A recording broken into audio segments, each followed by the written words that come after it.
And yeah, should be going. Sweet. Let's just give it a second to get this guy to work. And yeah.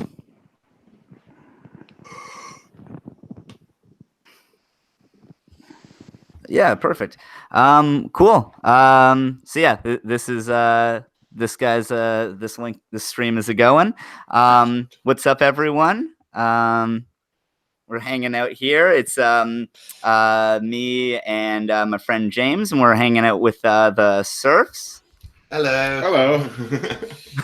We're English now. Oh yeah, yeah. Terrible English accents. I'm Lance. I'm Dave. And yeah, we're the Serfs. Yeah. If anyone doesn't know, my name's Blackgoat666, but you can call me Sam. And this is my writing partner, James. Hey, I'm Pale Goat 420. Nice. Hell yeah. So yeah, James and I are, first of all, like, big fans of you guys' content. So yeah, first of all, it's nice to meet you. Oh, well, it's a pleasure. Thanks for having us, man. Thanks for having us. Yeah. Any chance to dunk on Steven Crowder for an hour, we'll be there. Yeah, absolutely. So yeah, I guess we should probably get into that. Should we?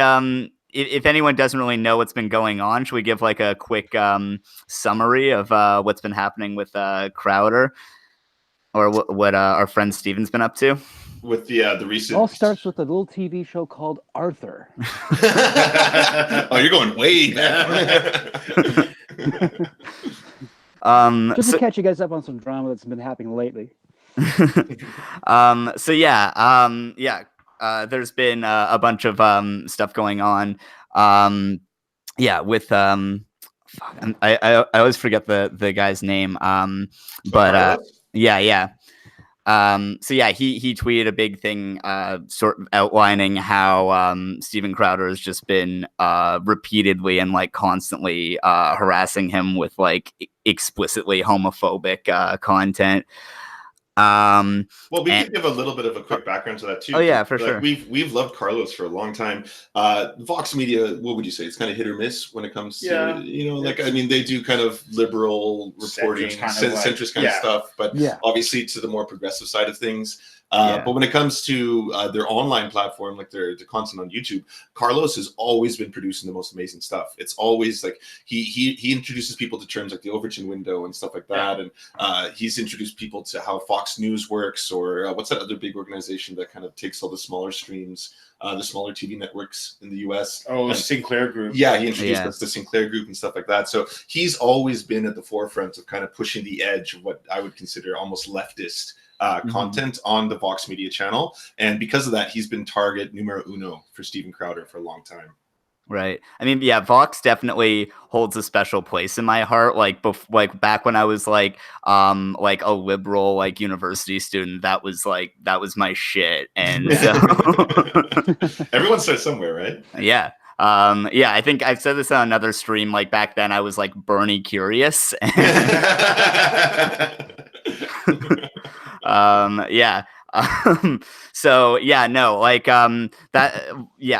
a pretty good summary of his content is very very very good. And Crowder, for anyone like happy enough not to know who Steven Crowder is, how would any of you describe him? He's like a failed comedian who decided to sort of make his living by pandering to conservative audiences. And he's a really hateful guy, has, all the alt-right kind of opinions. And he has this really awful YouTube show, Louder with Crowder. Mm-hmm. Well, something else that I don't think a lot of people know is that when we were researching him, it turns out he was bullied in high school, like, pretty heavily.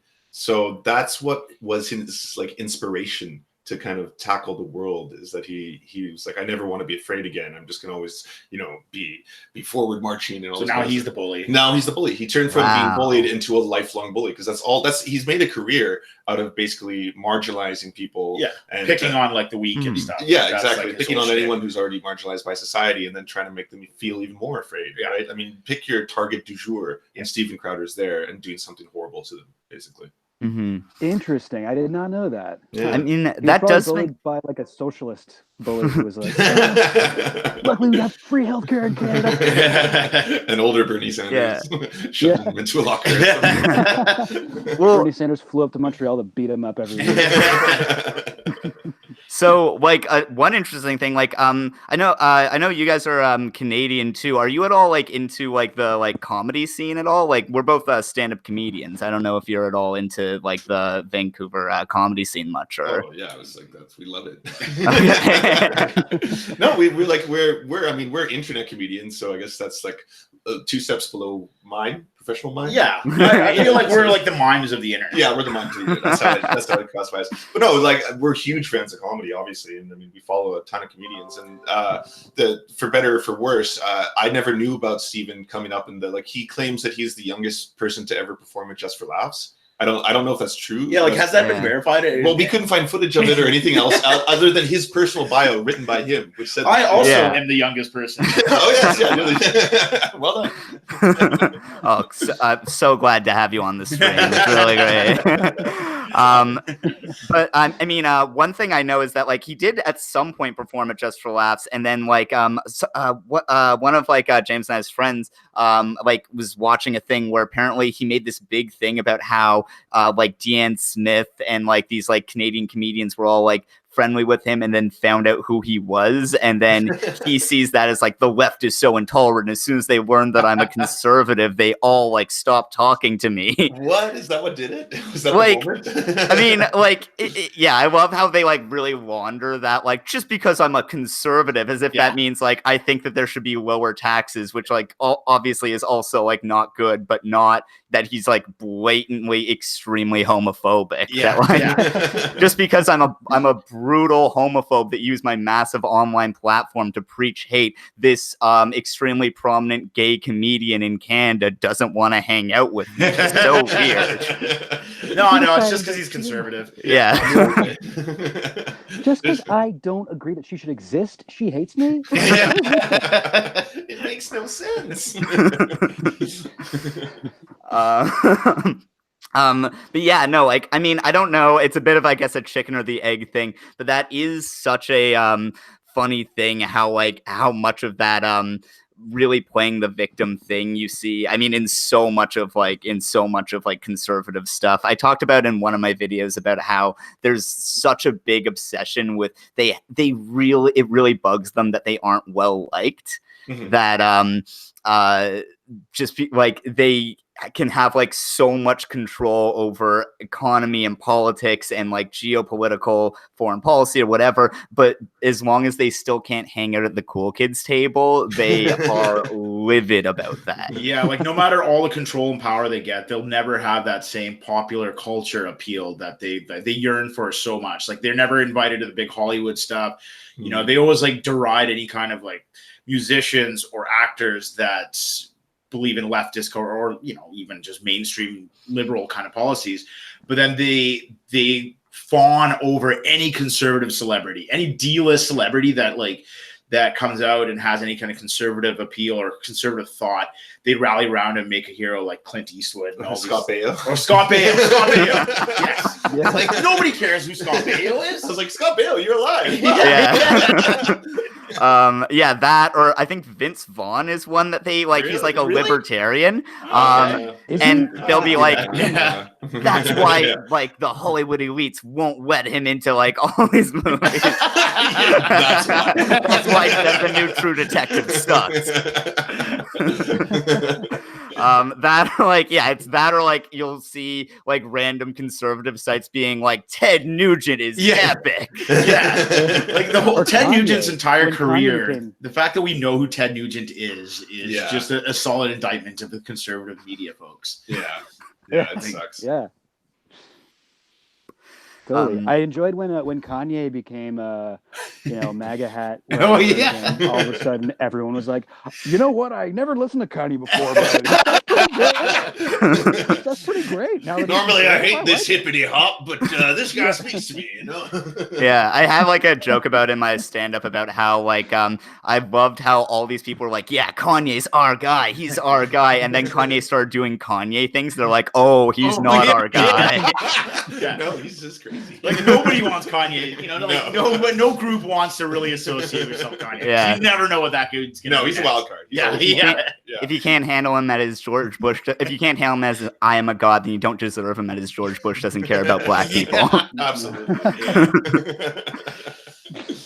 But moreover, to your point, I think like the whole martyrdom thing, that's endemic of most of these figures, right? Like it was no surprise to me that the next day after Steven Crowder was trending as one of the top 20 topics, that right away it was like, I'm the victim here. Like I'm trying to be silenced. This is like, a concerted effort by the left to try and boycott me and all this kind of stuff. No, dude, it's because you're horrible. You're just a horrible person. And there should be some kind of control in YouTube, especially for that kind of bigotry or for that kind of hate speech.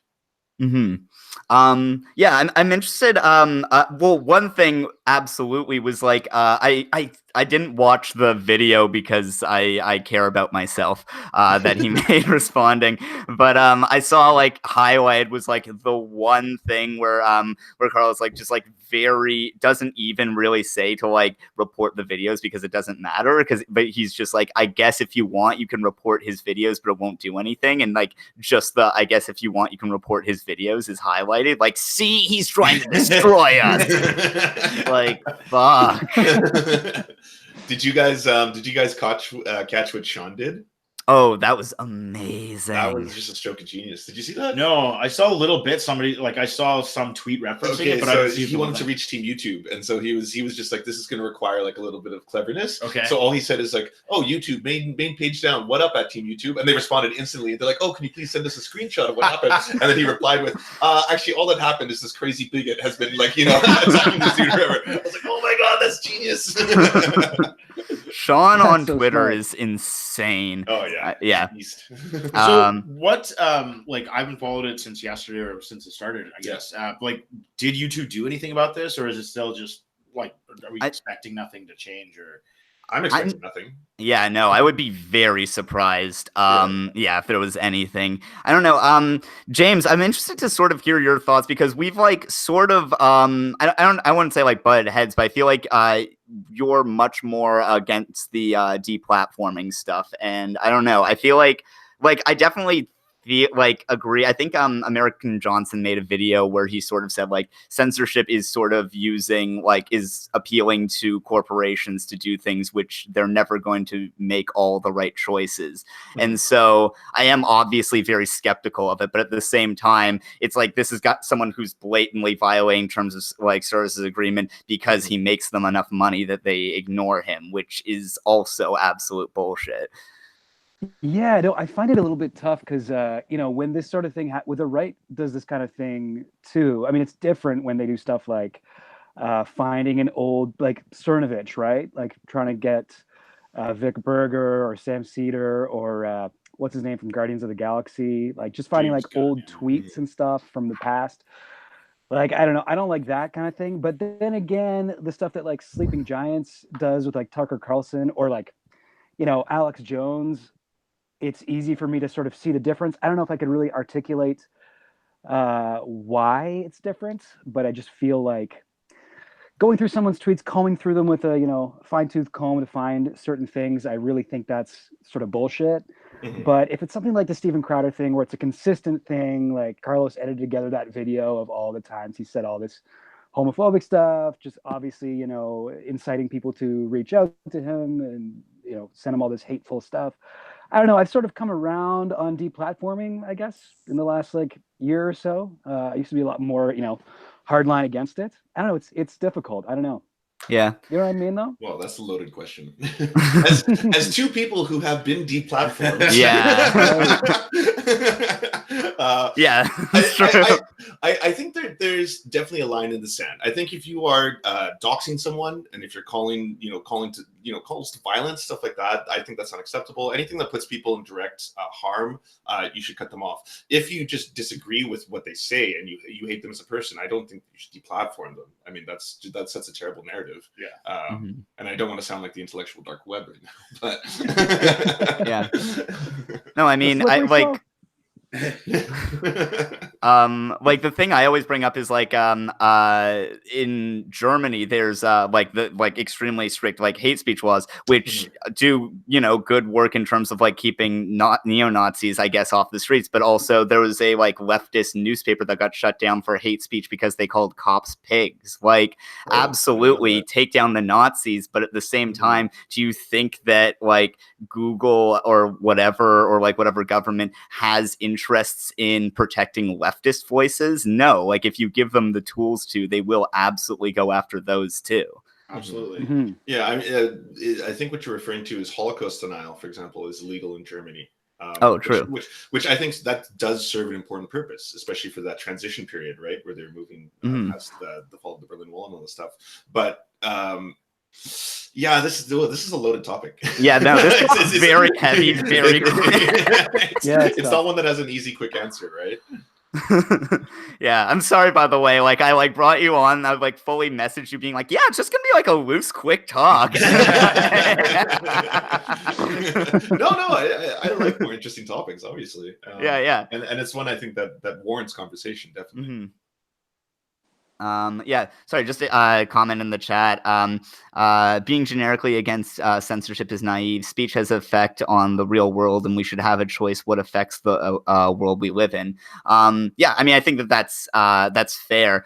I don't know if I like I don't really know where that fits into our conversation. I do in general agree absolutely with like things like anything inciting violence. I think is much more open season for taking stuff down.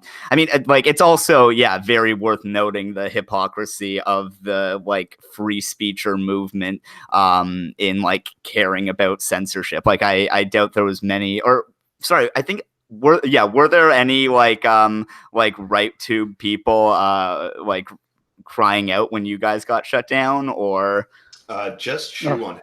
That she was true. One. Yeah, she was the only one who actually stood behind her beliefs of unadulterated free speech. And I mean, it's kind of funny because she's no longer really considered. I mean, she was never a right winger. She was kind of.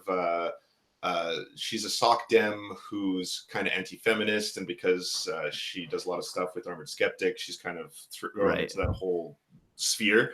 But yeah, she was the only one who came out and actually defended us. Otherwise, radio silence from the right. Yeah, or I mean, you can also look at like Big Joel's like Anita Sarkeesian video, which like it blows my mind that still now, if you like talk positively about Anita Sarkeesian, you're immediately going to be deplatformed by those people. Like, And not again to keep inflating Sean, but I think he was the one who wrote, like, imagine where the gaming industry would be today if it wasn't for Anita Sarkeesian. Just because that was the first person to really finally push that conversation into the public sphere, right? Like people obviously were aware of it, but no one really cared. But no one was actually talking about it at that level until both her and Gamergate exploded, and all of a sudden everyone was like, "Oh wow, the gaming industry is incredibly misogynistic." Who knew? Who'd have thunk it? Yeah, surprise.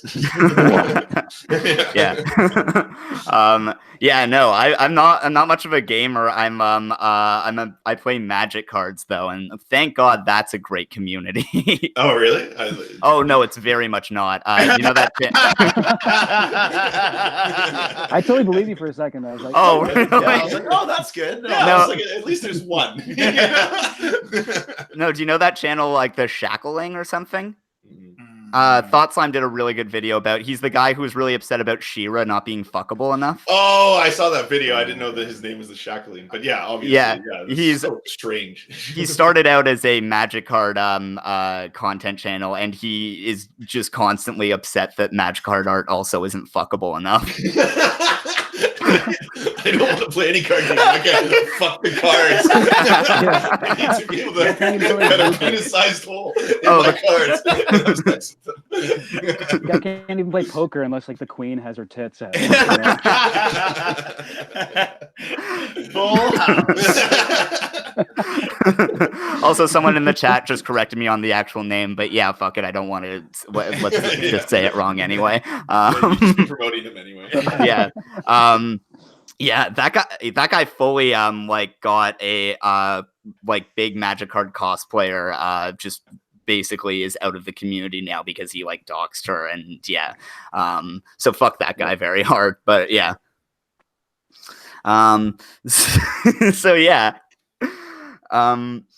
Yeah, something that I've been like that's been coming up a lot on these live streams is how much surprisingly that Canada's contributed to like the alt-right.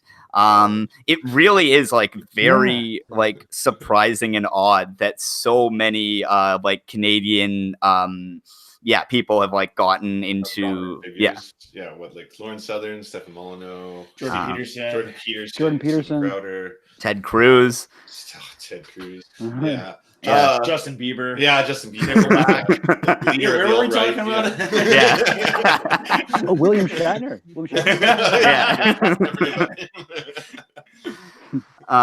Yeah. I mean, I think like it's like, are you asking what's our opinion of it, or why do we think that is? Or... I mean, I guess so. I feel like it's almost a matter of like it parallels how with like stand-up comedy or like how like Canadian showbiz it's so dead that like you just need to like escape to the States. Like I feel like it's almost like we were probably going to respond with first, right? Is there's so many Canadian comedians who make it big in the US because they leave the industry there. Mm-hmm. I mean, like, yeah, there's like literally nothing here. And I feel like it's basically the same type of thing of like, well, I mean, Stefan Molyneux is never going to get like a show on CBC. So I guess he has to go like south. Mm-hmm. Well, I mean, there's only the Rebel Media, right? That's the only Canadian outlet if that's kind of your game. And yeah, obviously it doesn't have whatever kind of Canadian media or content you do, it never has nearly as much money as the US, right? Or as much reach or anything like that. And or the target demographic as well. Yes, like we too. Just, even though Canada's obviously got a strong conservative lean in parts of the country, it doesn't have that same kind of ideological bent as you see in the States, or like I guess pure grifting. Right? Yeah, a lot of those guys are just pure grifters, and I don't know. There's just like I feel there's less of that here. Yeah. I think that is a good point. Like I that isn't really like this sort of like lionized figure in Canadian like folklore the way that is in America. Like, yeah.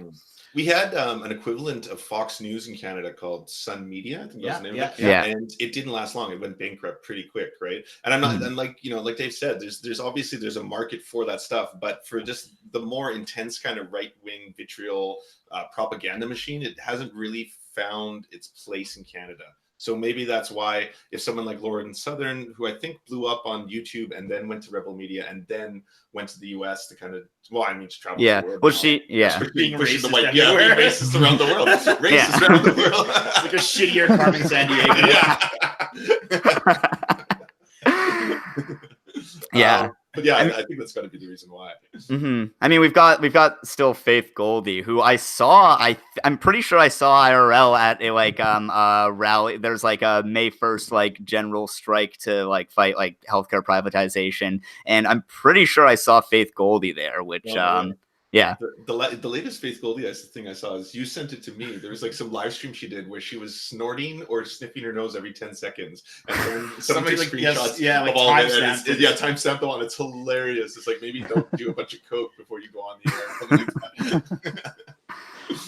air. Yeah, I think that there's like this whole thing too with like her husband there's such a weird thing with that where one of my friends does like Black Bloc Antifa stuff, and Faith Goldie was like filming all the like black mass people at like a protest, and this guy just like went up to her and just started talking about her husband and saying like his full name, like he's like terrorist watch list level Nazi, and like she's like tweeted like to them like it's so gross. It was an anniversary thing where it's like, to the man who makes me look like a liberal. Wow. That's fucked. Like that's straight up. Just like happy birthday to the Nazi who is maybe the happiest woman in the world. My dear Adolf. Yeah. But yeah, like that's the one thing that she's like, do not talk about him. Where like my friend just like went up to her and just started saying that stuff, and she literally just put her phone away and walked away. Oh wow! I'm gonna definitely look into this afterwards. Yeah. I want to know all about her husband now. Oh yeah, yeah. Fantastic. Oh man, we my friend and I were do you know about the website Cameo? Yeah. Where It's, you can it's like Fiverr for like celebrity cameos. Yeah, so you get them to but you can pay whatever you but obviously it's more than $5. Yeah, it depends. It's like it's an open some are bidding. very depressingly cheap. Yeah, really. Yeah. It's like $100 to get Drake Bell to say whatever you want. What? Oh man, do you have any other good examples? Colin Mockery is on there for $5. No, it's like like 200 or something, which is still like pretty reasonable. Really cheap. Yeah. Pauly Shore's out there, and like his videos are ridiculous, just absurdly ridiculous. Oh, Logan Paul was on it. Yeah, the guy that the Wolf of Wall Street is based off of is on there. Caitlyn Jenner is on there for 1,000. Wow. I mean, once we start making enough money to actually sustain our business, we're going to be using that every video. Oh yeah, every single video is going to have a celebrity endorsement.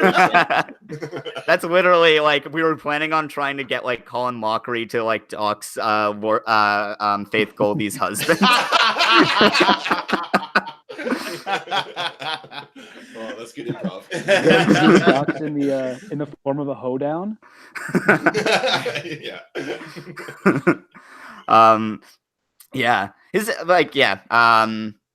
His daughter's like trans too, so we thought like he would probably be like pretty into like fucking over someone like awful and hateful, but yeah. I mean, she's a pretty easy target too. I mean, it's not like there's like, you know, a middle ground with Faith Goldie. Like, oh, you know, some good people on both sides. That's not Faith Goldie. I don't know. Jordan Peterson took a picture with her, and he says that she's cool, so that's fair.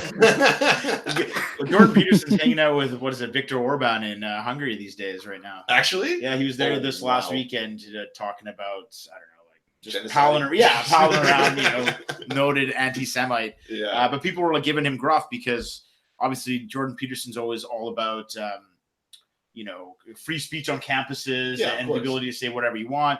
And meanwhile, like Viktor Orban's like absolutely crushing universities in Hungary and you know, defunding entire schools and getting rid of entire curriculums. I mean, Jordan Peterson's in favor of that too. I was gonna say that sounds right up Jordan Peterson's alley. Yeah, he made a document that's like all the names of all the professors for the like postmodern neo-Marxist classes. Yeah, that is so. Free speech. That was such bullshit. Yeah. he has so much less integrity than Shoe on Head for that. He my favorite thing too is that he was like, I'm coding, like I'm using machine learning to do this, and then at one point he like tried to tweet a picture, but he literally just posted like it was a file that was just on his desktop, so it was literally just typed out the path to a file on his desktop. Learn to code. Old people internet. Yeah, Jordan Peterson is like the least wholesome Jim there is. I didn't know he was learning to code. That's oh man, there's gonna be a lot of great comedy that comes from that. Oh, that's yeah. Yeah, I like even entry level hackers who can start like fucking with them is going to be beautiful. Oh man, speaking of which, like I've been like obsessively following. I'm making a video about food now, and so his daughter is so wild to follow on Instagram. The all meat diet, have you begun? Have you tried it? I mean, not yet. I'm saving up for an air fryer, which she says is essential. But nice. But you bought a lot of salt, I hope. Because, yes. Salt and water. Yeah, it is upsetting. She it's all her just feeding her daughter all beef. Well, what's also crazy is that like she got a strike on YouTube for trying to pass off health information that was dangerous to people or dangerous to humans. And of course did the same thing everyone else does, right? Like, oh, I'm martyred herself, like, oh, I'm being censored, blah blah blah blah blah, big scurvy is censoring me. But yeah, I mean, I think what she tries to push on people is frankly just dangerous. Yeah. That one is much like funnier of like censored because it's like legitimately telling people to cut out like to get scurvy. Yeah, like every week I'm eating salt, and like that it explains a lot. It explains why Jordan Peterson is so angry and mean and and vile. Oh yeah, I get that's absolutely. You SJWs don't understand. I haven't had a good shit in weeks.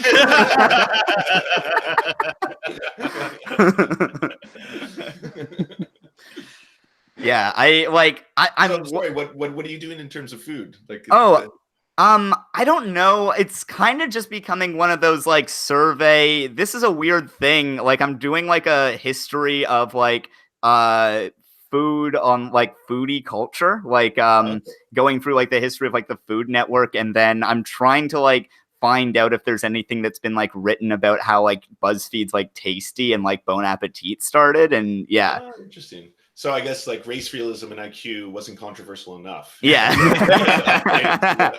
I need to. I'm gonna really push some buttons here. I'm gonna tear the lid off of Bon Appetit Test Kitchen. Okay. Okay. Legitimately, there's actually a thing. Do you watch like those like cooking channel shows? A little bit sometimes. Yeah. Well, I was like, I'm just waiting for some crazy conspiracy to come out because I know this is where this conversation is going. There is one where one of the people on it, she like tried to start her own like food content channel or whatever, and it failed, and then she came back, and you can very clearly see that she's like not happy to be back.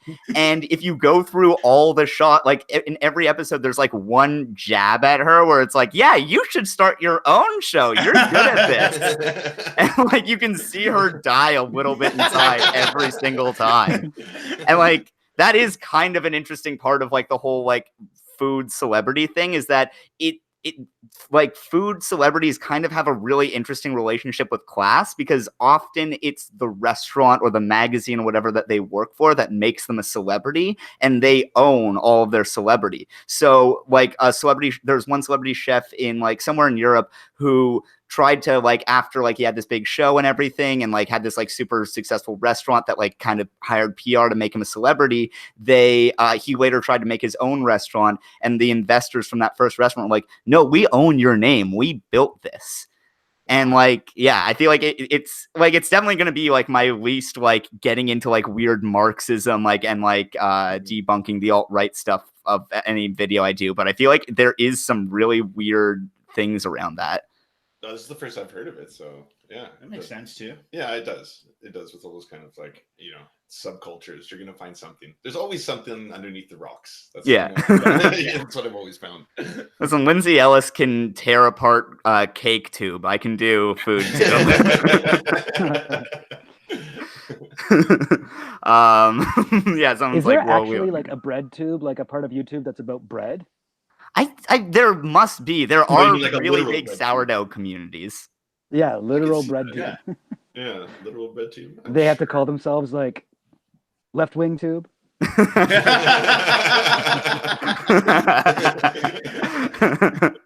Yeah, this is Kropotkin too, but it's literally just sourdough recipes. We had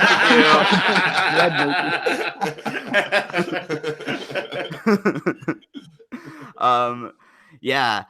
Also, but like this is just a random thing, but big shout out to there's no way that anyone involved with this will ever see this, but big shout out to the scholarly article Gastronomica.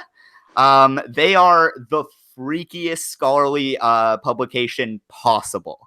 They like, it's all about like studying like it's like very like scholarly like English majory papers about food stuff, and it starts very normal and then it gets so weird. There's one part where they talk about like how the celebrity chef, by eating the food of the celebrity chef, you are taking them into your body and becoming powerful, and it's like, this is literally just vor.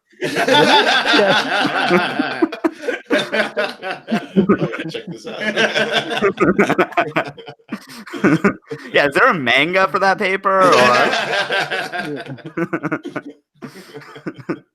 What are you guys working on now? Or I don't know if you don't want to like spoil anything. That's also very fair, but We could tell them about one project, because the other project we can't reveal yet because of all the people associated. We can talk about the draft though. Oh yeah, we're gonna do a like a simulated, not simulated, but we're gonna do like a live draft kind, you know, like how you have sports drafts. So we're gonna do a draft video of like ideological, like right wing grifters. Who's the biggest grifter in the intellectual dark web? Right. Yeah. So you can pick all your favorites. We got Candace Owen, we got Dave Rubin, right? And then that's so good. Yeah. Rubin, he's up there. I mean, obviously, I think Rubin's just a shoo-in. I mean, Candace Owen's pretty close, but I don't think we haven't really. I guess that'll come down to the actual drafting. It's just like a normal draft. It's true. Everybody brings their own, their qualities to the table. And yeah, absolutely. Yeah. Oh, that's awesome. I think Dave Rubin. I mean, there's times when like I genuinely feel sorry for the guy because, well, especially this week, right? Yeah.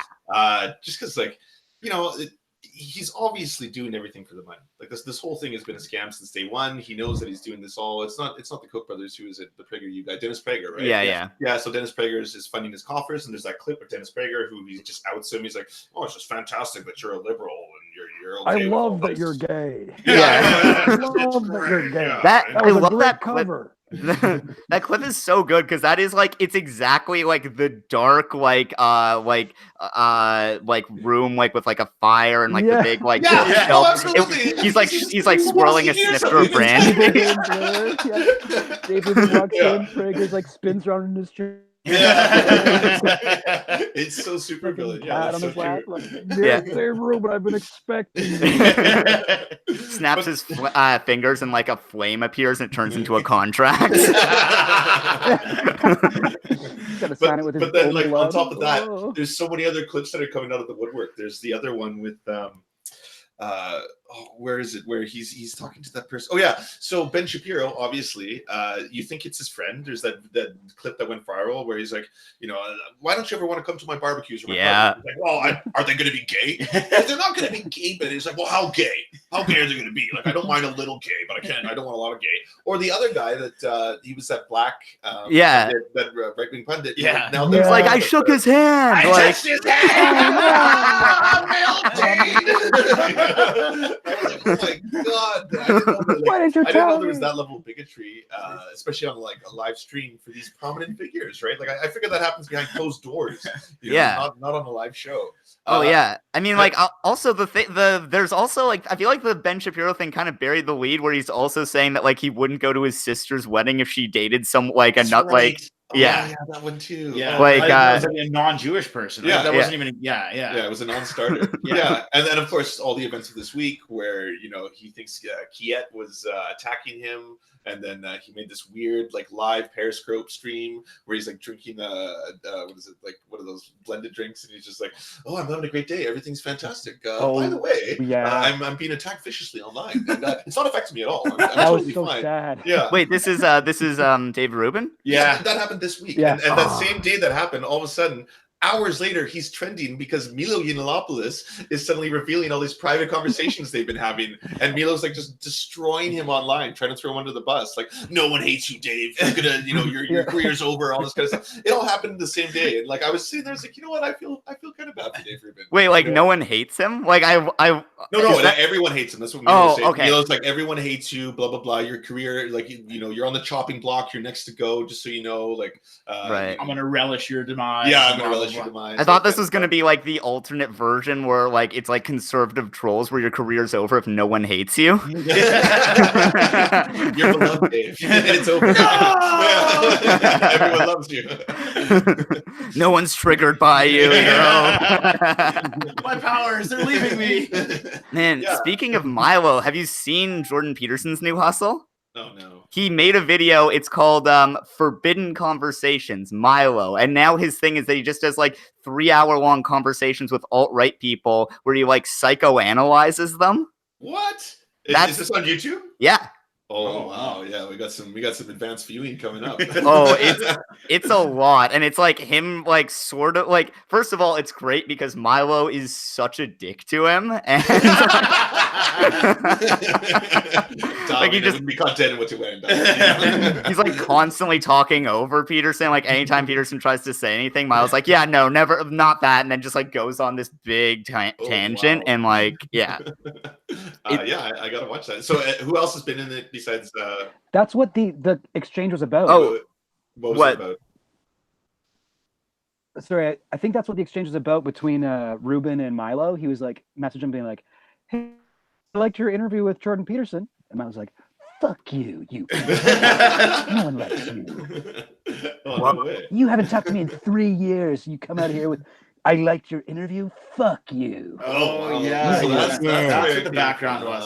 Okay. That's the origin story. That's wild. But yeah, no, he hasn't done any other ones yet, but I'm waiting. I feel like that's because I really had a theory that Peterson, and I do still kind of think this, that he's very much on his way out. Like he's like kind of spent it all because I don't think he actually will go, or I didn't think that he would actually go much further right. Like there's like the Golden One made a video where he's like calling him Jordan Peter Stein, and like the actual fascists like don't like Peterson. Oh wow. And I like obviously no one on the left is ever gonna like welcome him back. Yeah. So I was assuming that he was gonna sort of just like cash out. That's why he was like promoting his like daughter's like bullshit diet. It's like, let's get this money now, and like I got one more book and then this is it.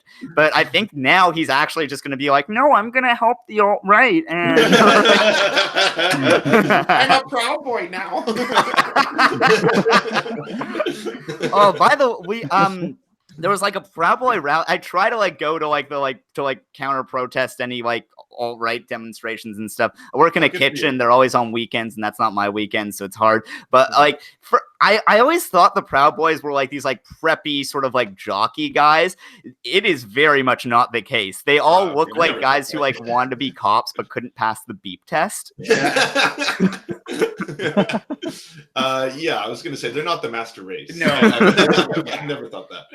Slovenly and fat. Yeah, but what was unusual to me is that they're supposed to be slightly multicultural, which was interesting. They're more concerned with misogyny than they are with race. Yeah, and they can actually band together to see immigrants as the other, even if they themselves might not be white. But I mean, there is a large component of Nazis in the Proud Boys. Yes, yeah, no, so of course. There's I don't think those Proud Boys are very opening of or welcoming of, non-whites. Yeah, no, that's fair. Yeah, did you actually talk to any Proud Boys? No. Okay. Definitely not. Some of my friends did, like they have like a podcast where they interview Gavin McInnes. What? Oh yeah. That was like, so one of my friends, James, like Amish, he Vandad and Amish, so this guy like was in New York, and someone he knew someone who knew Gavin McInnes, and Gavin McInnes was basically like, they're saying I'm Nazis, I need like any brown person to come on my podcast, so like I'm not a Oh, wow. like Amish, he's like this like Indian dude, he's like Hindu the whole time, he's like saying like, yeah, like he's a Muslim, he's my Muslim friend, and like Gavin McInnes, what? That sounds exactly how it is. How does he know? Yeah. How does he know Amish? Is he? I have because he used to do like kind of comedy, right? That's crazy. Sorry, he used to what? I think he used to do like comedy, kind of, right? Oh, Gavin McInnes? Yeah. I don't know. He started Vice. Yeah. He wrote all the comedy, like. Well, yeah, he's kind of the wore. Steven Crowder of that sphere, right? Like he's always been kind of a comedian reactionary. He does really shitty characters and all that kind of stuff. Yeah. He sucks. Yeah. I think he was a little bit more funny than Crowder, as I remember reading his like, what was it called, Do's and Don'ts or something? Yeah. Vice magazine. Where he'd make fun of like hipsters and what they wore. I don't know. Probably has aged really badly now. Yeah. I mean, that's Actually, big. Speaking of, sorry, go ahead. No, go ahead. I was going to transition back into some like Steve Crowder talking about his stand up a bit, but yeah, do you have something you wanted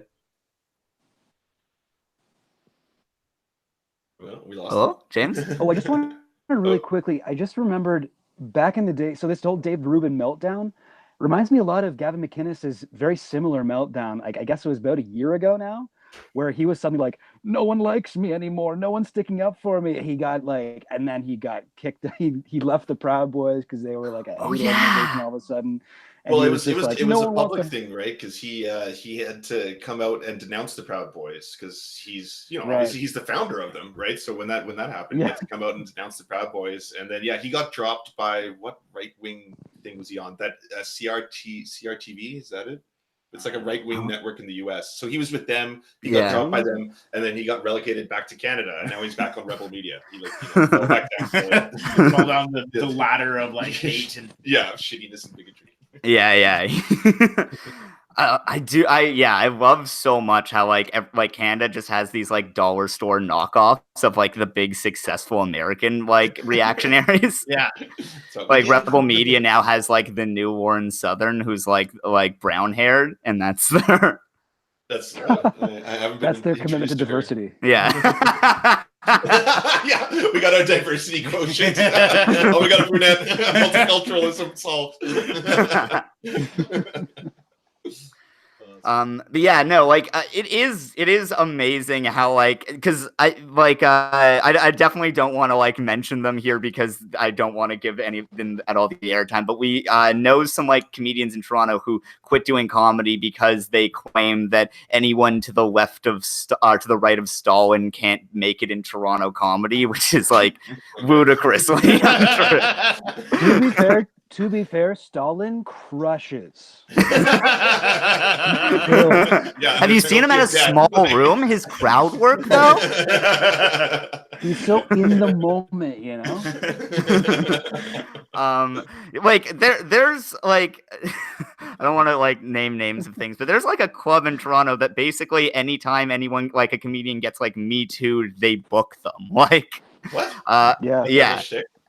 I mean, it's not their whole shtick, but they're like we're the renegade club. Oh, this guy's. I don't know if you guys listen to Pod Damn America at all. No. Pod Damn America?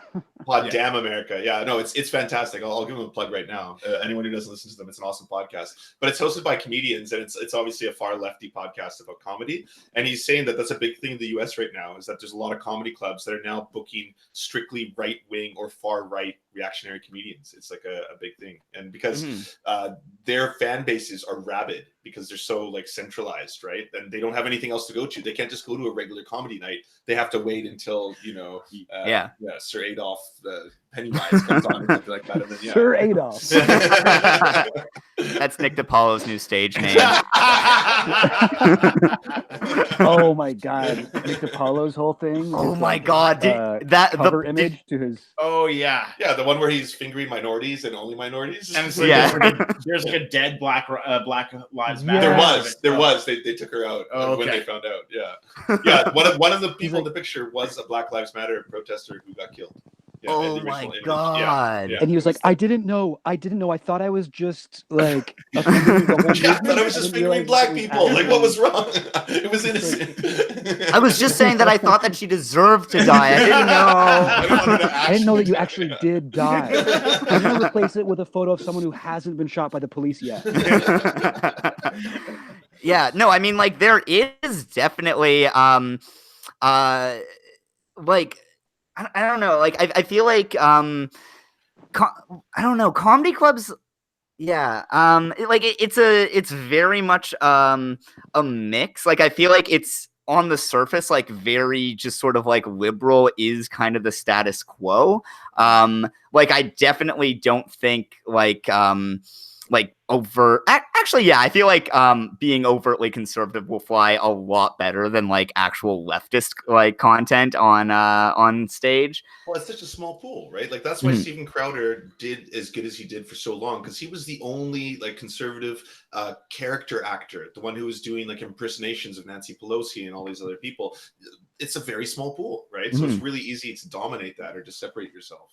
Absolutely. I mean, yeah, like it's also, I feel like it goes back to that like persecution complex where it's a very easy thing to be like to justify getting out of like the bigger pool, to be like, well, obviously I don't need to like work on my act more. It's because the like I'm being discriminated against, so I'm gonna go like to That's why you got to change your name to Holocaust Denying Goat. Oh man, yeah, I would kill that. Doesn't play so well in Israel. No. I mean, I already don't, but for very different reasons.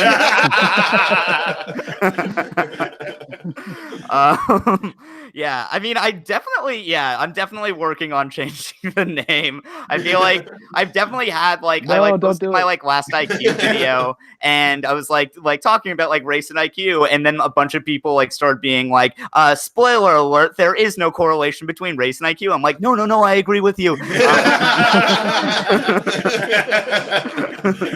Oh, that's not good. Oh, furry avatar and like Edward name doesn't play well. Shit. I also have like a bunch of like messages from actual Satanists who are like, "Oh my god, it's so good to see Satanist representation in like," and I don't know what to do with that because like you're fighting satanic ableism all the time. You're like whitewashing Satanism. You're like the Scarlett Johansson of Satan.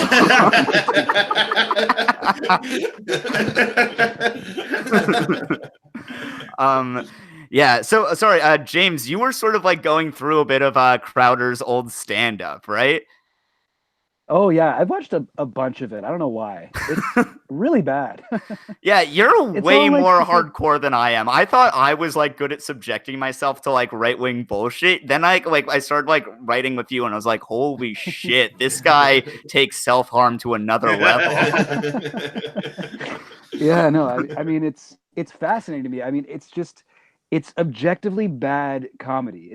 It's not good. It's all just like quick little, here's my first thought at a joke. None of it's really been worked on. It's just the first thing that came to his head, and he moves on to the next thing. He'll do an accent, you know, and he performs at all these. There's all these fucking videos you can find. You can find like hour-long videos of him performing for like the Tea Party, like. Well, that was the big thing. During the Obama years. When we were researching him, we had to watch as well a lot of hours of his stand-up comedy, and we can find some of the younger stuff where, like you said, he was just doing a lot of, character work and racist voices and other stuff like that. But then after he was on Fox News, he had enough of a clout to be able to start doing these circuits, which he billed as comedy shows, but they're all conservative think tanks and conservative pieces, right? So it would just be like the Liberty Group and Liberty Freedom Group and stuff like that, which he would kill because this is a room full of like thousands of old conservatives who aren't used to seeing a comedian at a speaking event, right? So he would slay these rooms of all these old people.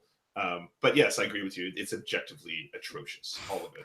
Yeah. And it's funny because he does kill, but only like sometimes he'll get to a punchline, but he didn't really pull it off, and the crowd like wants to support him.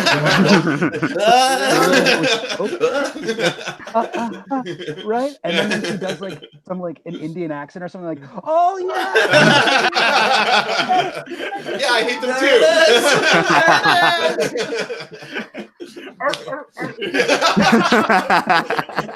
Yeah, and like he's like, you watch his like fucking show, there's no jokes. You could watch it if you sat there with a tally of like, I want to, whenever there's technically a joke, that something with a setup and a punchline on like Louder with Crowder, there's nothing. It's just like, his attitude. He sort of has the cadence of a comedian, of like somebody on the Daily Show or something, but there's no substance there. It's crazy. I mean, he's always his defense with this whole like strike through thing, right? He's like, "Oh yeah, I called this guy a lispy queer, but that's just joke. That's just, it's friendly jokes. Like, that's not a joke."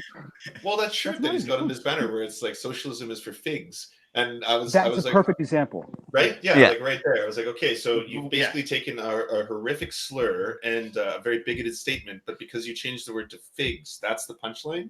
Like that's why it's funny. He took to be clear, he took the eye out of figs and replaced it with a picture of a fig. Yeah. Yeah, again, there's no other connection to, and it has a picture of Che Guevara going like this. Yeah, well, I mean, like all of it, the entire grift is that it's about triggering the libs. Like that's it, right? It's all that's about the joke. Like, that is the like, you're offended. Punchline. We got it. Yeah, right there. I mean, like it comes off as like it's such a self-own to be like that's like to think that that's funny, like to use that as your defense. Like, no, I didn't mean that. That's like a joke that I was making. It's like you think that that's funny? Like that's a really bad joke, dude. Yeah, it is. I feel sorry for you. At this point. It's also funny, like the whole defense of like they're just jokes. They don't mean anything. There's a comedian we know named Ben Boschman who has like a joke about how like that's such a strange defense from a comedian. Like it'd be like an engineer being like, they're just numbers. They don't mean anything. It's like, this is your whole livelihood. You obviously jokes mean things. Oh, that's good. Yeah, that's a great comparison. All it is the thing I've devoted my life to. That's it. It's nonsense. It's garbage. It's nonsense. Oh, that's good. Yeah, I'll use that. It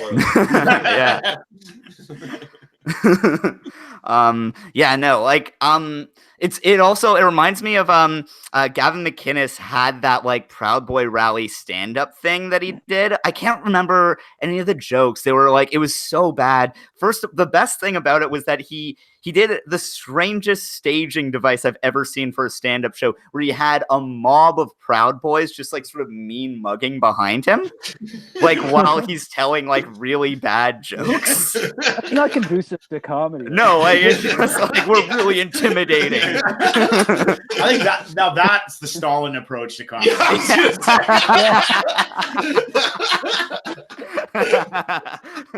That's the punchline.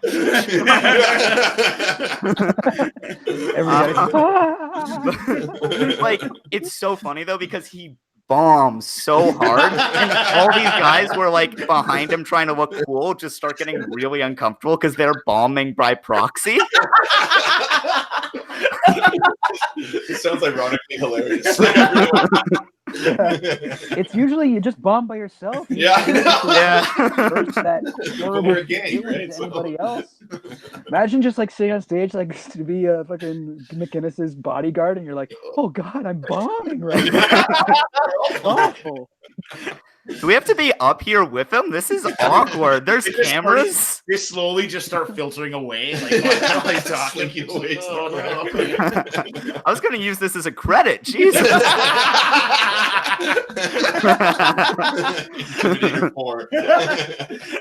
Honestly, this is my foot in the door. Once I did one fascist festival, then you can start getting more work on the road. That's basically the gathering of the Juggalos. Yeah. Oh man. Juggalos, that was a weird thing when it was like the Juggalos are fighting the Nazis. It's Juggalos are not a good community. Like, apparently they are. I used to think that same way. Dude. Yeah, apparently they're just about family. They're not exclusionary at all. They're down with all races. They're down with all like sexualities. They're supposed to be this like super woke gang, well not gang, but like I could be completely wrong about this, but there was this one gang or something. Yeah, well, there was just like this one article I read, and maybe it was in Vice or something that was about like the Juggalos you don't know. And I was just like, wait, what? That's the new narrative. Juggalos are good. Okay, I mean, I'm down to have my mind changed. Like, and I definitely saw a couple people where it was like there were a couple signs I saw at like Juggalo protests where it was like liking bad music isn't a crime, and I'm like, man, I like these people. It's like to say we know.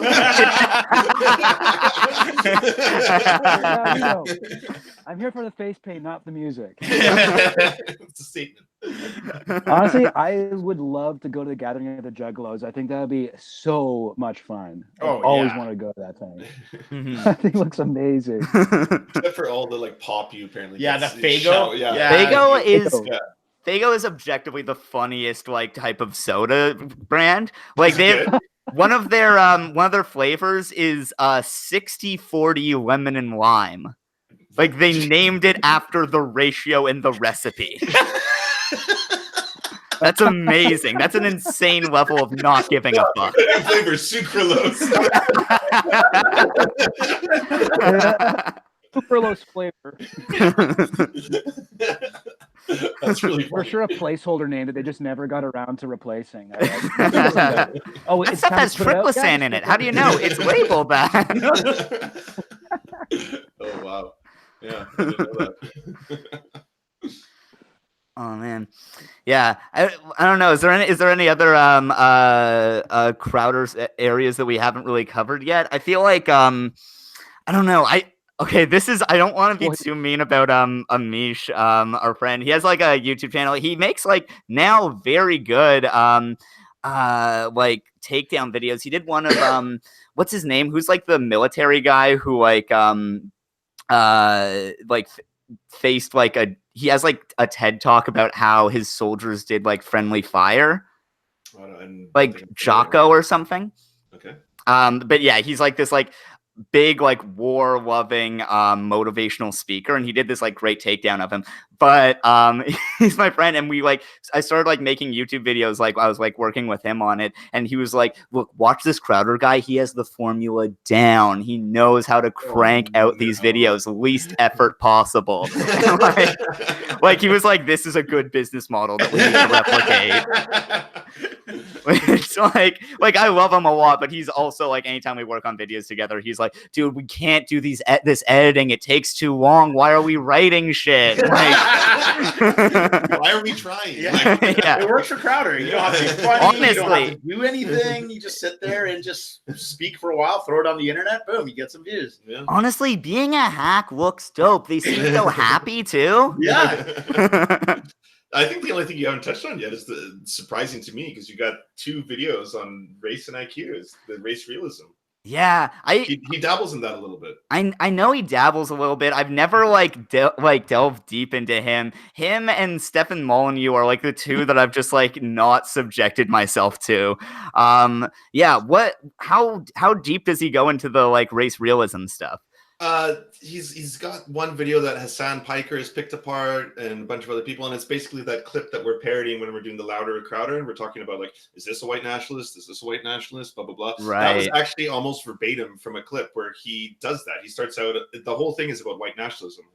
He shows these photos of people from Unite the Right rallies and stuff like that, and it doesn't go as far as Goebbels, obviously, but like he's basically saying like, are these white nationalists? Like, the word has been used so much it has no meaning anymore, and he talks about that, and then he parlays that into a conversation about how black athletes are better than white athletes because they're genetically superior in that sense, but white people are more intelligent than black people. Right. Asians are more intelligent than them. If we just look at IQ numbers, it's just science, people. Like, come on, I'm not trying to be offensive or controversial here. So he, I guess you'd say he's a race realist light a little bit. Yeah.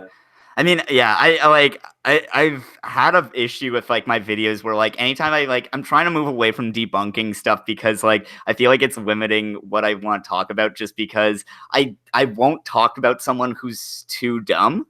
like when it's like there's no artifice of seeming like you know what you're talking about, I'm like, this isn't gonna be fun. Like, Ben Shapiro wants himself to seem smart so badly. Like, that's way more fun than like Stefan Molyneux so doesn't know what he's talking about. It's ridiculous. Like, yeah. Well, yeah, Stefan Molyneux, if you ever hear him under actual debates, because he's been going on Discord channels lately, I guess that's where he's relegated to go on these political debates, and he's just getting served by little like edgelords in their basement, It's like, actually, Stefan, like, it's been fantastic. Oh, that's amazing. He did like a lecture in Australia, and it is unbelievably cringy. Like, he says like just some like monstrous stuff. He like seems to think that literally all science came from Western countries, that like Western countries never like did like religious oppression. It's insane. And like he's also, it's my favorite like right-wing cliche where he's constantly congratulating the crowd for being like, you guys are geniuses if you showed up here. You guys are so smart for being here. Weird. Yeah, no, like just like that's the first time I've seen him like not just like interviewing someone who like knows at least what they're talking about a bit more than him. So like there's not that much to go after him for. This is just him unadulterated being ridiculous. Bad Empanada actually did like a really good takedown of that whole speech. I will definitely watch that. That's how I found out about that channel, because of I was like looking for race IQ stuff for Stefan Molyneux and that but yeah, Bad Empanada like tears it apart in like it's such a great way. Oh, awesome, man. We might have to leave, unfortunately, as pleasant as it is. No, that's cool. Yeah, this is a lot of fun talking with you guys. Yeah. I can definitely tell that you're both comedians because you're both pretty funny. You guys are hilarious. Oh my god. Now the circle is complete. True Canadian fashion. Yeah. Oh, you're funny. Yeah, no, you're funny. You're the funny one here.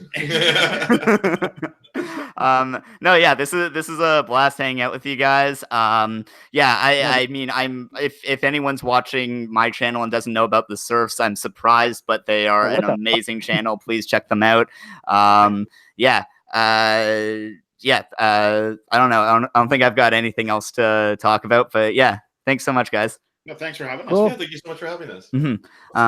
Yeah, cool. I'll take care. Bye. Bye. Bye.